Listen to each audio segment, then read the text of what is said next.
This is Joe Garber. I'm joined by Columbia's 6th Ward Councilwoman, Barbara Hoppe. She is the incumbent for the April election. Thanks for joining me. You're welcome. Glad to be here. First off, tell me a little bit about yourself. Well, I've lived in Columbia for 30 years, and I'm an attorney. Went to school, law school, when my kids were 3 and 6. I love Columbia and have been active in many ways, in nonprofits, in neighborhoods, and in a variety of city commissions.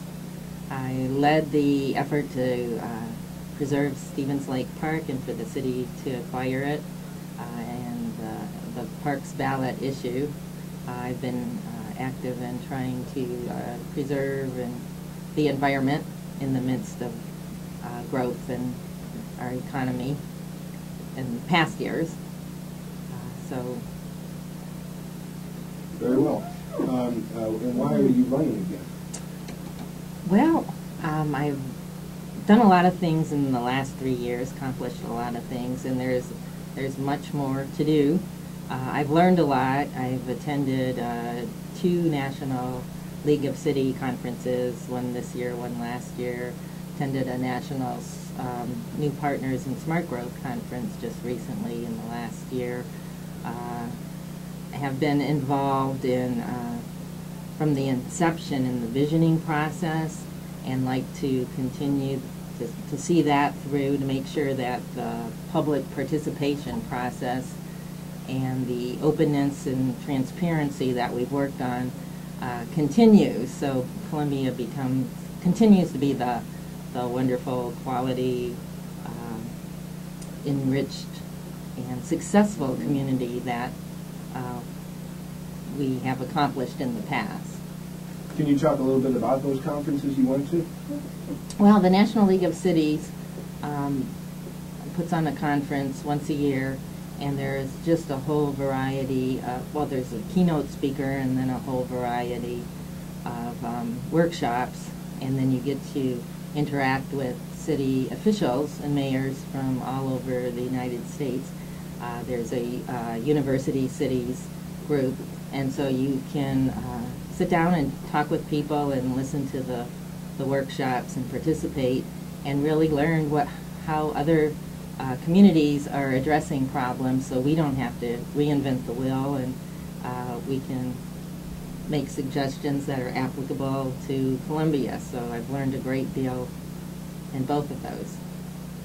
So what are the biggest problems you see the city facing in the upcoming year? I think the biggest thing is that we need to keep the big picture in mind always, that there isn't any one issue that you should only work on, but we need to see how everything fits together. That's the big issue. As a community, I think we've done a pretty good job in focusing on what makes Columbia work, in terms of economics, in terms of quality of life, in terms of safety, in terms of making it a prosperous and livable community. And so we need to keep the big picture in mind and see how everything works together. And I think we would be very going off on the wrong track if we just narrowly focus on one thing and not see how things interrelate, which is, in my mind, and I think most of the citizens' mind, how the economy, the environment, the quality of life, our universities, our healthcare system, all interact to make a livable community. But there's not one or two pressing issues? You think everything matters very much? Well, what I'm saying is, in terms of economics, certainly we're facing, the nation and the world are facing an economic crisis of great proportion. The good news is that Columbia has not been as negatively affected as a lot of the rest of Missouri or the nation. And part of that, a good part of that, is because of our economic and community base. So we have a lot of things going for us. So I think it's important in terms of economics, to see what are we doing right and continue to do those things. So when we're looking for new businesses, I think the Discovery Ridge Center and the incubator and investing in inventions from the university makes very good sense. We're not where we should be in terms of the bus system and mass transit, and I've worked on that some in terms of trying to get routes to some of the new apartments with the university on Old 63.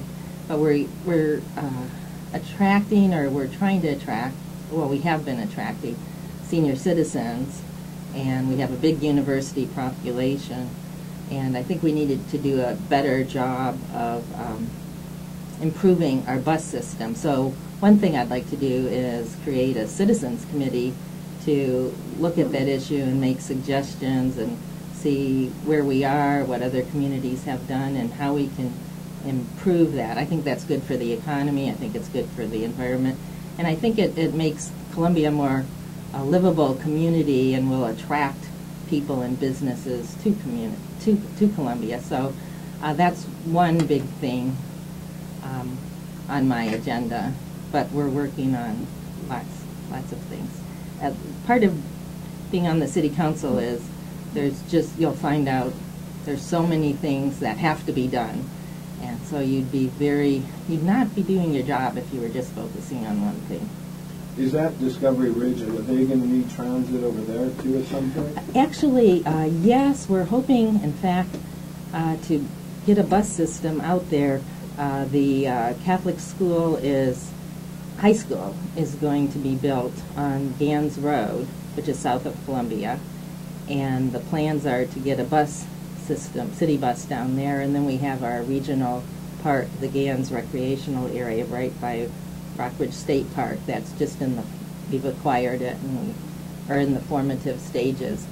So the bus system would go there and then across the street to Discovery Ridge, and then there's a mobile park further north that people really need transit to get to their jobs, and then there's a Lenore senior center where the seniors, some of them who no longer can drive, need bus service, and they really don't have a regular bus service. So I'm hoping to work on that, and then in the next year get that up and running. Now, your opponent is Rod Robison, and I was wondering if there's anything that would make you, other than that you've been on the city council already, that would make you stand out from his ideas. And I know it's still early in the election. Yeah, I really haven't heard his ideas, so I can't really speak to that. I think I work incredibly hard and puts a lot of time in city council, and I think most people who are not on the city council don't realize how much work it is. It is not a 3 evenings a month job. I spend about 20 to 30 hours a week, which is not only going to city council and work sessions and reading everything, because you don't want to rubber stamp city council. You want someone who is out there looking out for the citizens of Columbia.